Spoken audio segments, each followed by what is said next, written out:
Copyright symbol 2014 Steve Krug New Riders www.newriders.com to report errors. Please send a note to irritatephp.com. New Riders is an imprint of Peachpit, a division of Pearson Education.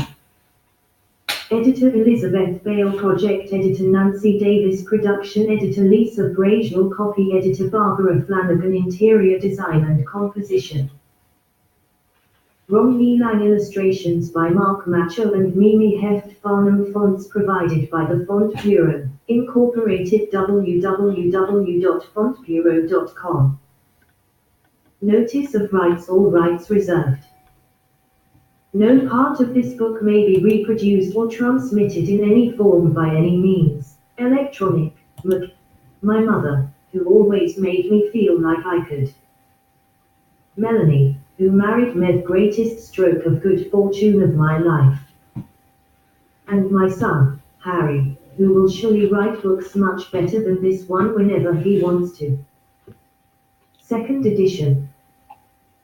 To my big brother, Phil, who was immense his whole life. Third edition. To all the people from all parts of the world who have been so nice about this book for 14 years. Your kind words in person, in email, and in your blogs have been one of the great joys of my life. Especially the woman who said it made her laugh so hard that milk came out of her nose. PREFACE about this edition INTRODUCTION. Read me first. Throat clearing and disclaimers. Guiding Principles Chapter 1. Don't make me think. Krug's first law of usability. Chapter 2. How we really use the web. Scanning, satisficing, and muddling through. Chapter 3. Billboard Design 101. Designing for scanning, not reading. Chapter 4. Animal, vegetable, or mineral. Why users like mindless choices. Chapter 5. Omit words. The art of not writing for the web. Things you need to get right. Chapter 6. Street signs and breadcrumbs. Designing navigation. Chapter 7. The Big Bang Theory of web design. The importance of getting people off on the right foot. Making sure you got them right. Chapter 8. The farmer and the cowman should be friends. Why most arguments about usability are a waste of time, and how to avoid them. Chapter 9. Usability testing on 10 cents a day. Keeping testing simple so you do enough of it. Larger concerns and outside influences. Chapter 12. Accessibility and you just when you think you're done. A cat floats by with buttered toast strapped to its back. Chapter 13. Guide for the perplexed. Making usability happen where you live. Acknowledgements index. People come and go so quickly here. Dorothy Gale. Judy Garland in The Wizard of Oz 1939. I wrote the first edition of Don't Make Me Think back in 2000. By 2002, I began to get a few emails a year from readers asking very politely if I'd thought about updating it. Not complaining, just trying to be helpful. A lot of the examples are out of date was the usual comment. My standard response was to point out that since I wrote it right around the time the internet bubble burst, many of the sites I used as examples had already disappeared by the time it was published. But I didn't think that made the examples any less clear. Finally, in 2006 I had a strong personal incentive to update it. But as I reread it to see what I should change, I just kept thinking this is all still true. I really couldn't find much of anything that I thought should be changed. One half of the royalties for the book were going to a company that no longer existed, and doing a new edition meant a new contract and twice the royalties for me. If it was a new edition, though, something had to be different. So I added 3 chapters that I didn't have time to finish back in 2000. Hit the snooze button, and happily pulled the covers back over my head for another 7 years. 2000, 2006. Writing is really hard for me, and I'm always happy to have a reason not to do it. Give me a good old root canal over writing any day. So why now, finally, a new edition? 2 reasons. 1. Let's face it, it's old, there's no doubt about it. At this point it feels dated. After all, it's 13 years old, which is like 100 years in internet time.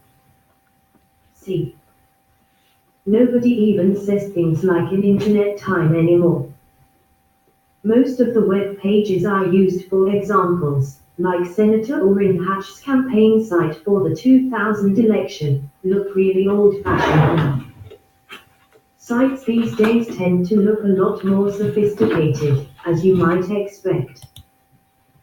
www.orrinhatch.com 1999 www.orrinhatch.com 2012 Recently I've been starting to worry that the book would finally reach a point where it felt so dated that it would stop being effective.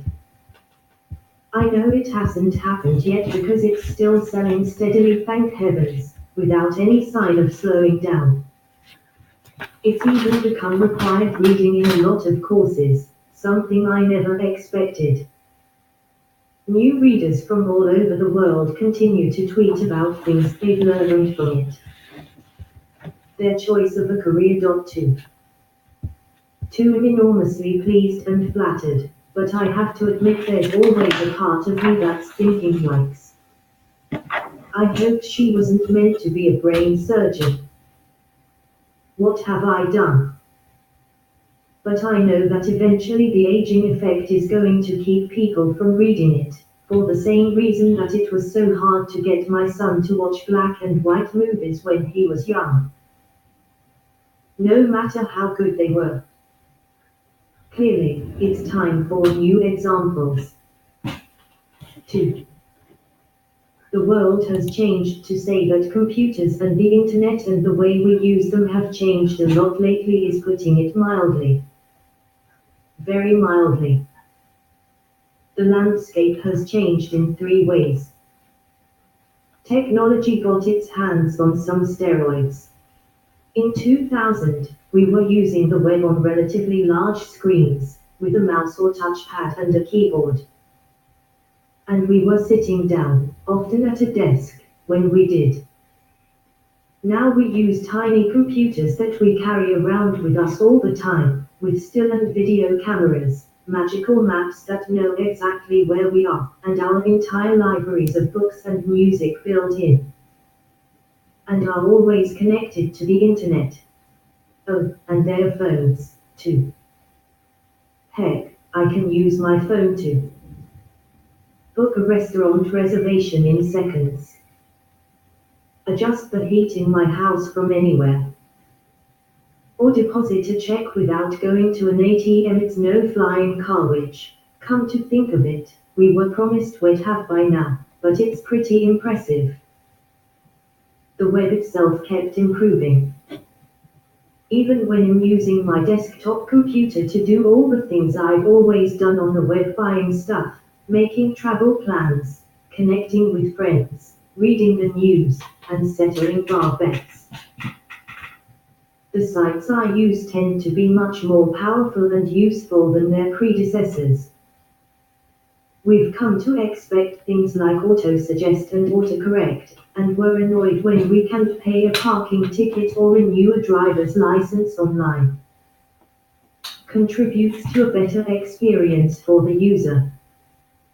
It's great that there's now so much more emphasis on designing for the user, but all the new job descriptions, subspecialties, and tools that have come along with this evolution have left a lot of people confused about what they should actually do about it. They'll be talking about all 3 of these changes throughout the book. Don't get me wrong. This edition has new examples, some new principles, and a few things I've learned along the way, but it's still the same book, with the same purpose. It's still a book about designing great, usable websites. And it's also still a book about designing anything that people need to interact with, whether it's a microwave oven, a mobile app, or an ATM.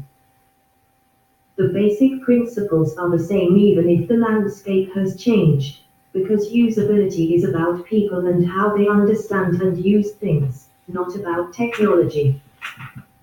And while technology often changes quickly, people change very slowly.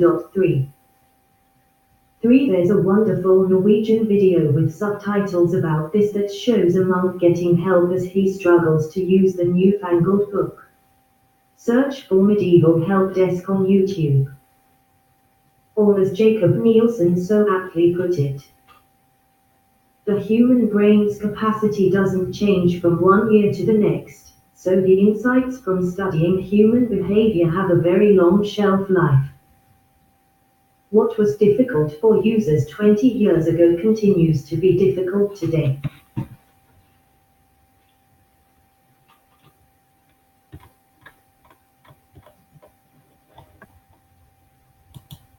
Throat clearing and disclaimers. I can't tell you anything you don't already know.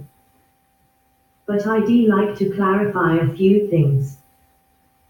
Joe Ferrara, a high school friend of mine. I have a great job. I'm a usability consultant. Here's what I do. Clients send me something they're working on. It could be designs for a new website they are building, or the URL of a site that they are redesigning, or a prototype of an app. I try using what they send me, doing the things that their users would need or want to do with it. I know the places where people are likely to get stuck and the things that I think will confuse them. An expert usability review. Sometimes I get other people to try using it while I watch to see where they get stuck and confused. Usability testing. I have a meeting with the client's team to describe the problems I found that are likely to cause users grief, usability issues, and help them decide which ones are most important to fix and how best to fix them. Sometimes we work by the phone. They pay me. Being a consultant, I get to work on interesting projects with a lot of nice, smart people. I get to work at home most of the time and I don't have to sit in mind-numbing meetings every day or deal with office politics. I get to say what I think, and people usually appreciate it. And I get paid well. On top of all that, I get a lot of job satisfaction, because when we're finished, the things they are building are almost always much better than when we started. 1. Almost always. Even when people know about usability problems, they can't always fix them completely, as I'll explain in Chapter 9. The bad news: you probably don't have a usability professional. Almost every development team could use somebody like me to help them build usability into their products. Unfortunately, the vast majority of them can't afford to hire a usability professional. And even if they could, there aren't enough to go around. At last count there were umpteen billion websites and umpteen billion apps for the iPhone alone too, and only about 10,000 usability consultants worldwide. You do the math. 2. I'm not quite sure why Apple brags about this. Having thousands of good apps for a platform is a really good thing. Having millions of mediocre apps just means it's really hard to find the good ones. And even if you do have a professional on your team, that person can't possibly look at everything the team produces. In the last few years, making things more usable has become almost everybody's responsibility. Visual designers and developers now often find themselves doing things like interaction design. Deciding what happens next when the user clicks, taps, or swipes and information architecture. Figuring out how everything should be organized. I wrote this book mainly for people who can't afford to hire or rent someone like me. Knowing some usability principles will help you see the problems yourself and help keep you from creating them in the first place. No question if you can afford to hire someone like me. But if you can't, I hope this book will enable you to do it yourself in your copious spare time. The good news, it's not rocket surgery trademark symbol. Fortunately, much of what I do is just common sense, and anyone with some interest can learn to do it. Like a lot of common sense, though, it's not necessarily obvious until after someone's pointed it out to you. 3. Which is one reason why my consulting business is called Advanced Common Sense. It's not rocket surgery is my corporate motto. Copyright symbol 2013. The new book collection from Artwork.com, all rights reserved. It's a thin book, more good news. I found it hard to keep this book short, hopefully short enough so you can read it on a long plane ride. I did this for 2 reasons. If it's short, it's more likely to actually be used. Forum writing for the people who are in the trenches: designers, the developers, the site producers, the project managers, the marketing people, and the people who sign the checks, and for the one-man bands who are doing it all themselves. 4. There's a good usability principle right there. If something requires a large investment of time or looks like it will, it's less likely to be used. Usability isn't your life's work, and you don't have time for a long book. What the deuce is it to me? You say that we go round the sun. If we went round the moon, it would not make a pennyworth of difference to me or to my work. I find that the most valuable contributions I make to each project always come from keeping just a few key usability principles in mind. I think there's a lot more leverage for most people in understanding these principles than in another laundry list of specific do's and don'ts. I've tried to boil down the few things I think everybody involved in design should know about usability. Not present at time of photo, just so you don't waste your time looking for them. Here are a few things you won't find in this book. Hard and fast usability rules. I've been at this for a long time, long enough to know that there is no one right answer to most usability questions. Design is a complicated process, and the real answer to most of the questions people ask me is it depends.